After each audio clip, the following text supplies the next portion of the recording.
Shucks, ano nangyari dito? OMG, something happened with the cake. 1 hour before the delivery and 2 hours before the party will start. Welcome to cake decorating and cooking. Kumusta kayo mga friendship? O iba ang aking intro. Anyway, huwag niyo pansinin yon. Pero mga friendship, kung kayo ay nasa cake industry, kung kayo ay cake artist, home baker, you should watch this. Not just should, but you must watch this. Yes mga friendship, this video is not just a typical video of cake, like a beautiful, gorgeous, stunning cake. No, it's not. This video is my failed moment in my cake industry. Yes mga friendship, failed moment ko to. So, kung ikaw ay nasa cake industry, lalong-lalo na yung mga baguhan pa, you must watch this. Kasi, this moment might be happen to you. At least, pag napanood nyo po ito, alam nyo na ang gagawin nyo. So tara, samahan niyo ako, uumpisahan ko na ang aking kwento. My customer booked me 5 days, I think 5 days before the event. So then, when the times come, I prepare the details and bake the cakes a day before. I didn't wake up early kasi sabi ko, kaya naman yun sa oras. Kasi, tansyado mo na yung oras. Ako, personally, tinatansya ko na yung mga oras na yan. Natatansya ko naman. Yan muna ang ating color. Kasi mamaya i-spray bottle method natin naman yan. Para black na black ang dating.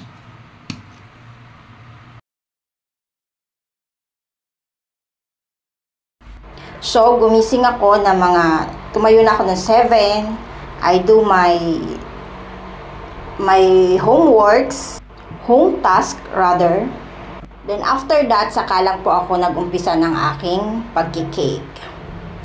So, ang una kong ginawa ay inassemble ko muna yung cake at nilagyan ko ng ganache. So, habang pinapatigas ko ang ganache, after lunch, nilagyan ko na ng color yung mga details. Pinaint ko na po ng gold. Mga 1 PM, pinag-check ko na kay customer kung tama yung spelling at kung tama yung mga details na ilalagay ko. And, she said yes. So, ayan po yung pagkakaganache ko. Tingnan nyo po kung tama po ba yung ginawa kong ganache. Yan, pagmasdan nyo maigi. Then, tell me kung may mali ako. I-comment nyo po dyan sa comment section. Alam ko, may nanonood dito na matatagalan na nagki-cake. I'm sure, alam nyo kung ano naging mali ko. So, mga friendship, paki-comment po kung ano naging mali ko. So that, maitama ko ito. At nang tumigas, ay nilagyan ko na ng fondant. Mga alas 3 pasado, nilabas ko na yung cake sa para spray bottle ko na lang kasi yung black, pag mga ganong black, matitingkad ang kulay, ang ginagawa ko ay spray bottle method. Hinipo ko siya, shucks, nagulat ako, sabi ko bakit parang malambot. So, pinasok ko uli sa ref, sabi ko baka kulang bigas. Then, nung nilabas ko uli siya, talagang malambot na akong magawa, sabi ko malambot na. So kailangan ko na mag-isip ng paraan.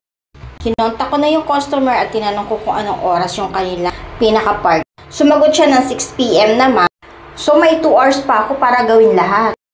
So, ang ginawa ko, tinanggal ko na yung fondant para maayos. Igaganache ko uli or lalagyan ng panibagong fondant.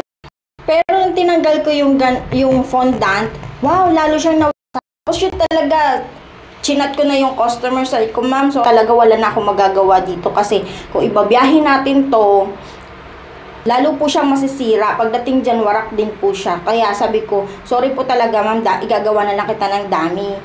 Hindi ko na hinintay yung sagot ni ma'am kung yes or no. Basta ginawa ko na ng dami. Ayan, mabilisan yan. So, yan, kita nyo nga po yung place ko. Parang grabe. Grabe, as in, mabilis na yung kamay ko dyan. Yung place ko, nagsabugan na lahat-lahat. Super kalat na, pero okay lang. Ang goal ko doon is matapos ang cake bago mag 5:30. At least may time pa ako na 30 minutes ng asawa ko. So, siya katulong ko, taga-abot-abot, ganto-ganto. Nagsisigawan na kami ng asawa ko. Nagagalit na nga ako kasi na-high blood na ako. Super stress po talaga ako dyan. As in talaga. So, ayan, nung natapos na yung aking cake, yung dami ginawa ko, bilis-bilis kami talaga. Ang bilis namin. Sabi ko, Daddy, ito naman ay dami. Sige na, paliparin mo na yung motor mo. Sabi ko, ayan, basta't may deliver natin bago mag alas 6. Thankful. Grabe, as in, may traffic pero nakakalusot naman kami. So, thankful talaga ako sa asawa ko. 2 minutes for 6 p.m. Diyos ko, naandun na. Buti na lang, nauna kami doon sa customer. Pero ang venue ay naka-set up na. At may mga bisita na. Yung aking cake, kahit moist cake siya, super lambot pa rin. To the point na nasama siya sa... At thankful din ako kay ma'am kasi ang bait nila, naunawaan nila ako, hindi nila ako inaway. As in, nung sinabi ko yung solusyon, sabi niya, sige ma'am, go. Then, as promised, kailangan ko siya gawan ng cake kinabukasan. Pero nung umuwi kami sa bahay, bukod sa iba yung pakiramdam ko, sobrang pagod na na-stress po kasi ako. At ito pa, may high blood po ako. Tumaas ang BP ko. So, nakiusap talaga ako kay ma'am. Nung hinatid ko yung cake, nag-chat ako, ma'am, andito na po yung cake. Sabi ko, sorry po talaga. Tapos sabi ko, mami, gagawa po kita ng cake bukas, pero okay lang po ba gabi ko na ihatid sa'yo? Pumayag naman siya. So, ayan, nag-decide ako na magpahinga na lang muna kasi grabe na talaga yung heartbeat ko parang umaabot na hanggang leeg. So, yun. Ginawa ko na siya kinabukasan. Gumising na lang ako na madaling araw. Prepare ng cake. Una, nag-bake muna ako. Habang nakasalang yung binibake ko, nagagawa na ako ng details. Kasi syempre, ikakat mo pa rin yun. Buti meron pa akong tirang fondant. Na sana yung fondant na yon ay budget na siya doon for the next cake. Pero yun na yung ginamit ko. Then habang nagagawa ko ng fondant, habang nagpapalamig, so nagagawa ka ng fondant, okay na din yung cake, papalamigin mo yun syempre. So ang ginawa ko, palamig ng kaunti, mainit-init pa, kinat ko na para lumamig siya. Tapos, para mas mabilis lumamig, nung hindi na siya masyado mainit, nilagay ko na siya sa ref para mabilis ang lumamig. Then, after lunch ko ginawa yung paggaganache. Pero, nung naggaganache ako, ay kinulang ako sa ganache. So, naggawa uli ako ng ganache. Kasi, natakot ako na say ko baka lumambot uli, kakapalan ko na yung ganache. Wala akong microwave, kaya double boiler na lang. So, habang nagagawa ako nito, naisip ko na kaya ako nagkamali nung kahapon kasi parang manipis yung ganache ko. At take note, ang cake ko ay malambot kasi ayaw ko po ng cake na matigas kahit po ito ay full fondant. Gusto ko ang nasa loob ay malambot ang cake. So, ayan po, nilagay ko na ang remaining ganache na ginawa ko para makapal kasi yun yung worry ko at yun din yung iniisip ko kung bakit bumagsak yung aking cake since na mabigat yung fondant natin, tapos manipis yung ganache ko, malambot ang cake, kaya yun nag-crack sa loob. Actually, nag-crack po talaga sa loob. Wala ang problema sa fondant. Ang problema ay nasa ganache at nasa cake. Take note mga friendship, this is not my first time doing a full fondant cake. Marami na akong nagawang full fondant cake but this time nag-fail talaga ako. Thinking na same procedure, same ingredients ang ginamit ko, pero nag-fail pa rin ako. Yung po talaga yung naging problema, manipis yung ganache ko. So, tingnan ko po sa mga nag-comment kung tama po yung kung tama po yung aking iniisip na, o parehas kami na iniisip, kung ang naging problema doon ay ang ganache. Manipis ang ganache at malambot ang tinapay. So, ayan po sa pagpapatuloy ng ganache. Yan, ginaganache ko talaga. Patagal ako nag-ganache dyan at talaga yun ang pinasiguro ko. Kasi ayaw ko nang mag-failed. Kasi bukod sa oras na nasasayang, ang ingredients po, magkano ang ingredients nito? Ang kukuha natin, ang mahal-mahal na, di po ba? So, ayaw ko na talaga mag-failed. Then, after ganache, nilagay ko na sa ref para tumigas. Tapos, yung ref ko, ginawa ko, ifinul ko talaga. Full talaga para malamig na malamig. Tapos, mga 2 hours ko po yata yan pinalamig. At, every time, after 30 minutes, pipindutin ko na. Ayoko ilagay ang fondant na malambot-lambot.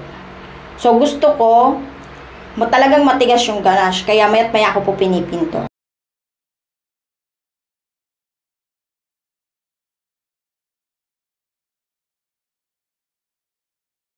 So, ayan mga friendship, nilabas na natin sa ref. Tingnan natin. Ito yung ating re-remedyohan. Kita nyo, tabingi. Kita nyo ba? Tabingi na. So, remedyohan natin yan.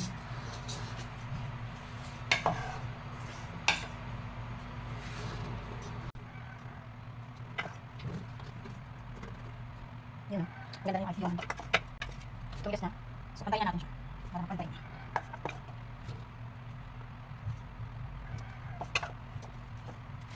Yan. Hindi ko na kaya.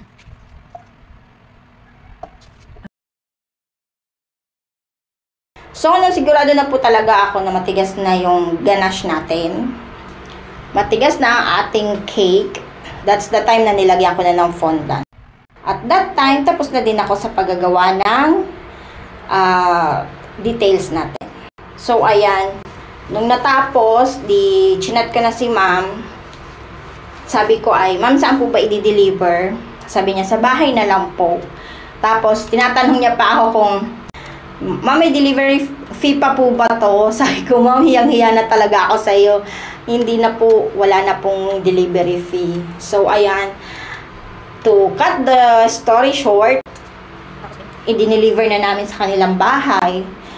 At nagchika-chika na kami. Sorry talaga ako, tapos kinentik ako anong nangyari. Tapos, kaya pala si ma'am, ganun ka understanding. Kasi nagki-cake din siya. So, yan. Nung pandemic daw, yun yung naging hobby niya. Yun yung naging pampalipas oras niya. So, kaya alam niya kung nagkakaroon talaga ng ganon, ng ganto. Sabi niya.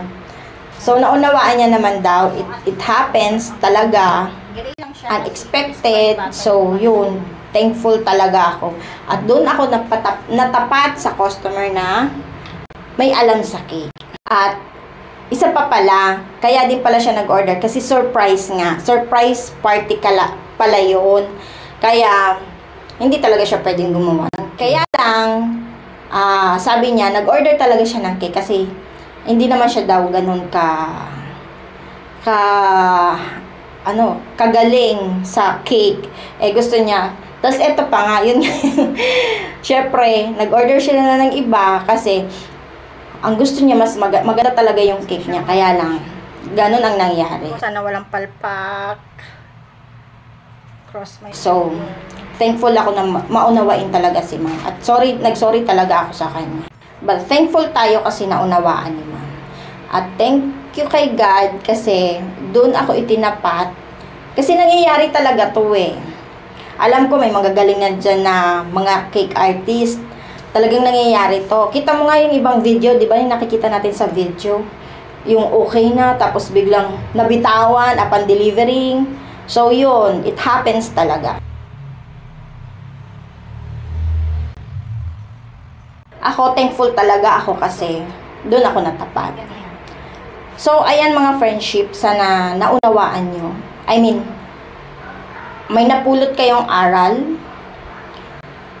Pagka ganyan ang nangyari sa inyo, huwag kayong magpapanik, mag-isip agad. Tapos, huwag nyo kakalimutan, mag-communicate kayo sa customer. Kasi mauunawaan din naman nila yan. Hindi sila magagalit. So, kailangan huwag magpanik, mag-isip agad, communicate with the customer. Kasi pag hindi kayo nakipag-communicate kay customer, pagdating nila doon, hindi nila nakamit yung expectation nila, na late ka, o syempre, magagalit sila kasi hindi nila alam, hindi nila maunawaan kung anong nangyari. Kung nag-communicate kayo with the customer, syempre, expected na nila yon na ganun. Alam na nila, hindi na sila mag-expect ng iba.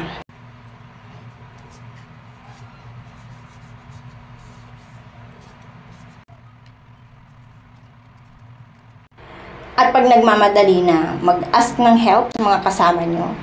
Kasi talagang kailangan yun. Hindi mo kayang dalawa lang ang kamay mo. 'Di ba? Unless isama mo ang paa mo. So, yun lang mga friendship. Thank you for watching. I really hope na may napulot kayong aral sa akin. At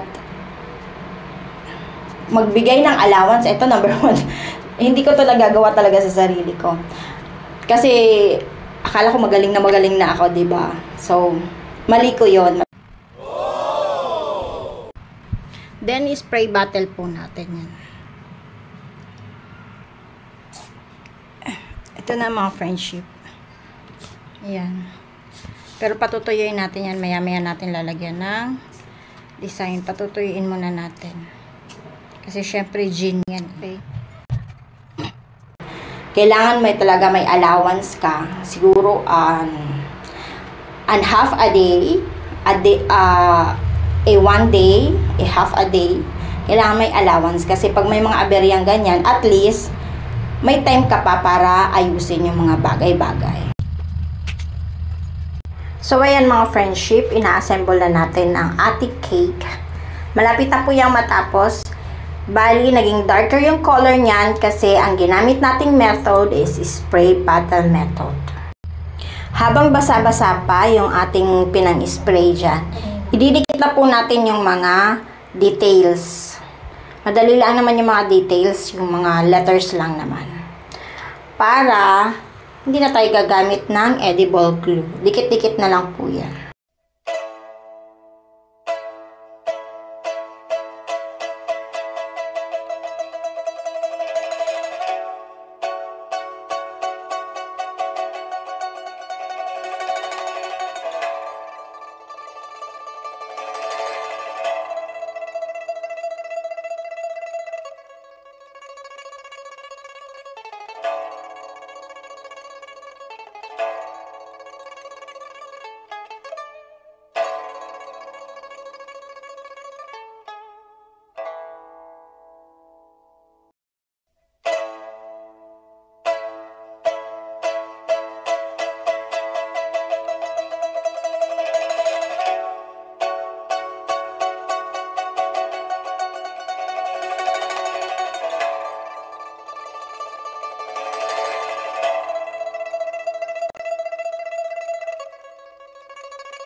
So, mga friendship, hanggang dito na lang ang aking video. Mga friendship, sana i-subscribe nyo ako. At patuloy akong gagawa ng mga video. Good or bad man, para in good may natutunan kayo. In bad, at least alam nyo na kung anong gagawin nyo next time. At kung may bad kayong nakita sa akin, hindi nyo nagagayahin. Diba? Kasi alam nyo na bad ang kahihinatnan. So, thank you mga friendship. God bless po. Till our next video. Bye-bye. Don't forget to subscribe. Thank you!